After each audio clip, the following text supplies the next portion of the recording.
నమస్తే అండి. నమస్తే అమ్మ. మీ పేరు? సత్యనారాయణమ్మ. ఏం చేస్తారు? కార్పెంటరీ అండి.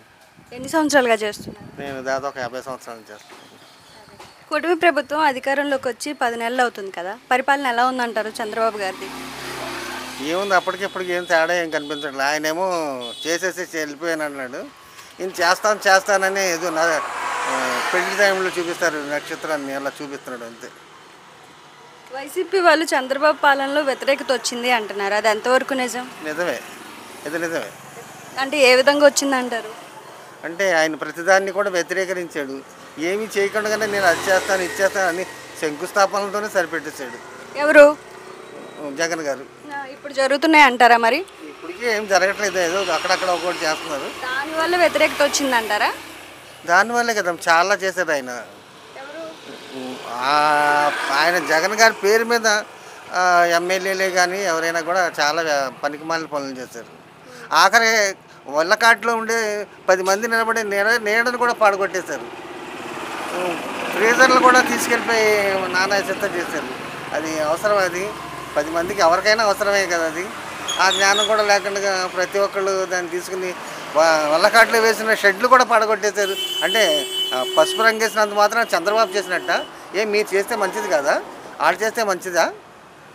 మరి 3 ఏళ్ళు కళ్ళు మూసుకోండి, నెక్స్ట్ వచ్చేది మన ప్రభుత్వం అని జగన్ వ్యాఖ్యలు చేస్తున్నారు, అందులో ఎంతవరకు నిజం ఉందంటారు? పకటకల్లమ్మ బాబా. ఇప్పుడు 2027లో జగన్మోహన్ రెడ్డి గారు పాదయాత్ర చేస్తా ఈసారి కూటమి ప్రభుత్వాన్ని పక్కన పెట్టిచ్చేస్తానని చెప్పి మాట్లాడుతున్నారు. పాదయాత్ర చేస్తే ఏమన్నా గెలిచే అవకాశం ఉన్నాయంటారా? అంత అయితే ఏం జరగదు, అంత జరిగే అవకాశం ఏం లేదు. అయ్యని కూడా చంద్రబాబు కూడా ఆయనలాగే లాస్ట్లో ఏమన్నా మెరిపిస్తాడేమో అంతే. బాబా ఇప్పుడు చూసుకుంటే అన్నా క్యాన్లు మళ్ళీ రీఓపెన్ చేశారు. అవును, గతంలో అన్నా క్యాన్లు మొత్తం ధ్వంసం చేశారు. ఈ రోజు మళ్ళీ కూటమి ప్రభుత్వం అధికారంలోకి వచ్చిన తర్వాత పేదవాడు ఆకలి తీర్చే విధంగా అన్నా క్యాన్లు రీఓపెన్ చేయడం ఎలా అనిపించింది? పర్వాలేదు. చాలామంది అసలు కూలి పని చేసుకునే వాళ్ళు, ఈ బయట బజార్లో పని చేసుకునే వాళ్ళు పాపం పూటకు కూడా వాళ్ళు ఇంటి దగ్గర తయారు చేసుకుని తెచ్చుకోవాల్సి వచ్చేది. ఇప్పుడు అలాంటిది లేకుండా చక్కగా అందుబాటులోకి తెచ్చారు. బాబాయ్ ఫంక్షన్లు అందుతున్నాయా మీకు? ఏమండి, ఫంక్షన్ అందుతుందా?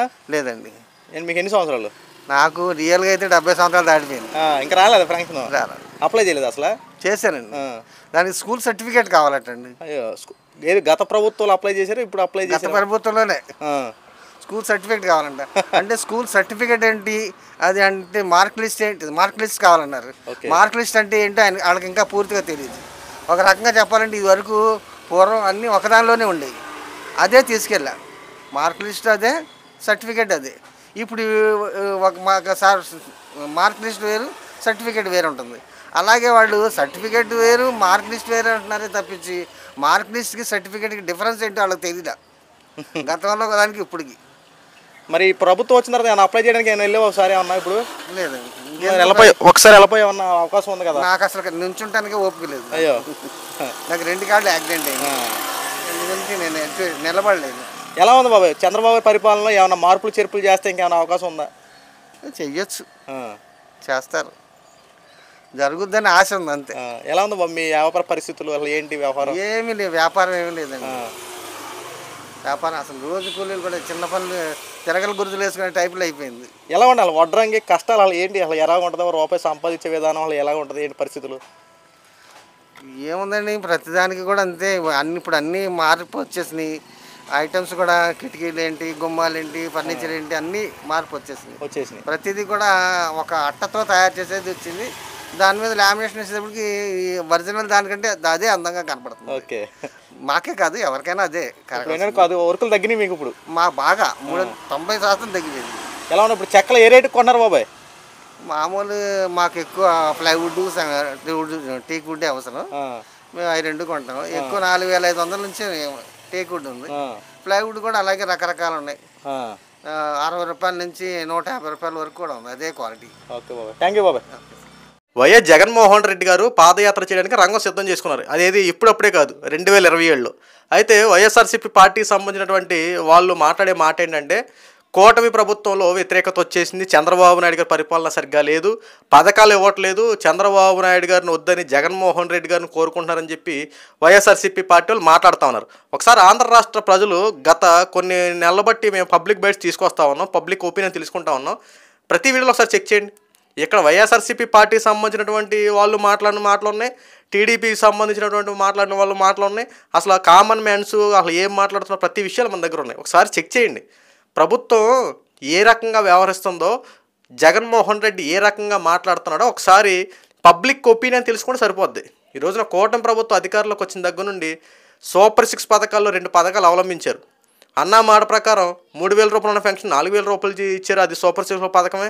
దీపం పథకం కింద ఇంకొక పథకాన్ని ఇచ్చారు, ఆ 3 సిలిండర్లు అందజేస్తున్నారు, ఇది సూపర్ 6లో పథకమే. ఇలా జగన్మోహన్ రెడ్డి గారు కూటమి ప్రభుత్వం మీద ఏదో రకంగా బురద జల్లాలని చెప్పి కంకణం కట్టుకుని ఉన్నారు.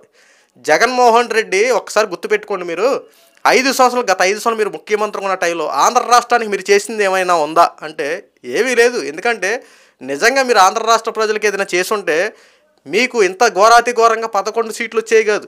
మరీ ప్రతిపక్షం కూడా లేకుండా ఈ రోజున 11 సీట్లు పరిమితం అయ్యారంటే ఒకసారి ఆ వాస్తవాలు తెలుసుకోండి. ఈ రోజున కూటమి ప్రభుత్వం అంచనాలు తగ్గట్టుగా పనిచేస్తూ ఉంది.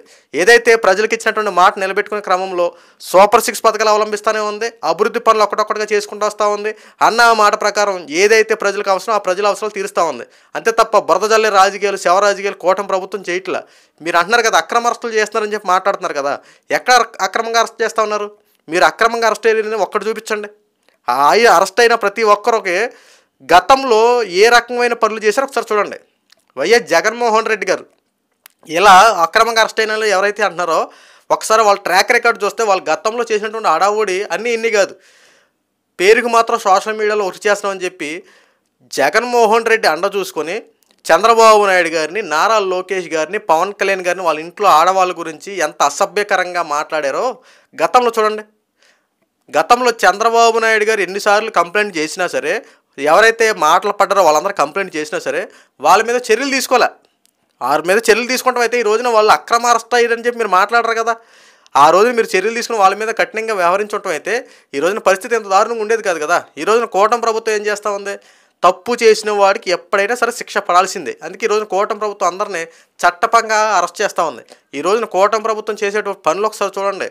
ఎవరిని కక్షపూరిత రాజకీయాలుగా అరెస్ట్ చేయట్లా, అందరూ తప్పు చేసిన వాడిని పక్కా సాక్ష్యాధారాలతో అరెస్ట్ చేస్తూ ఉంది. కానీ వైఎస్ఆర్సీపీ పార్టీ వాళ్ళు ఆరోపించే మాట ఏంటంటే దౌర్జన్యాలు చేస్తున్నారు, అక్రమంగా అరెస్టులు చేస్తున్నారని చెప్పి మాట్లాడుతున్నారు. ప్రజలు అందరూ చూస్తున్నారండి. ఒకసారి వాస్తవాలు ప్రజలను అడిగి తెలుసుకోండి. మనం ప్రజాస్వామ్యంలో ఉన్నాం.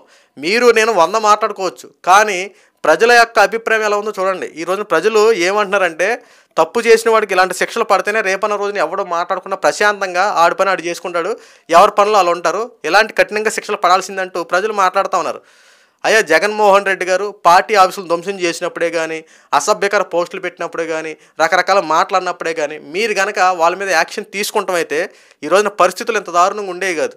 ఈ రోజున మీరు యాక్షన్ తీసుకోలేదు కాబట్టి ఈ రోజున కూటమి ప్రభుత్వ అధికారంలోకి వచ్చిన తర్వాత టీడీపీ వాడైనా, జనసేన వాడైనా, బీజేపీ వాడైనా, వైఎస్ఆర్సీపీ పార్టీ వాడైనా పార్టీ భేదాలు చోట్ల తప్పు చేస్తే ఎవడైనా ఒక్కటే అందరినీ చట్టపరంగా శిక్షిస్తూ ఉన్నారు, అరెస్టులు చేస్తూ ఉన్నారు. ఈ రోజున కూటమి ప్రభుత్వం తన ఏంటో తను తెలుసుకుని చేసుకుని మొత్తం అందరూ తెలియజేస్తూ ఉంది. ఈ రోజున మీరు ఎంత బురద జల్లే రాజకీయాలు చేసినా, ఎన్ని శవ రాజకీయాలు చేసినా ప్రజలు నమ్మే ప్రసక్తులు లేరు. ఎందుకంటే ప్రజలకిను కూటమి ప్రభుత్వానికి ప్రజలకి మధ్య ఒక అండర్స్టాండింగ్ ఉంది. ఒక సిస్టమేటిక్గా పనులు చేస్తూ ఉన్నారు. ఏదైతే ప్రజలకు అవసరమో ఆ అవసరాలు తీర్చే విధంగా చర్యలు తీసుకుంటూ ఉన్నారు. ప్రతి గ్రామాల్లో దగ్గర నుంచి పట్టణ స్థాయి వరకు, జిల్లాల స్థాయి వరకు, రాష్ట్రం వరకు మొత్తం అందరూ చిత్తశుద్ధిగా పనిచేస్తూ ఉన్నారు.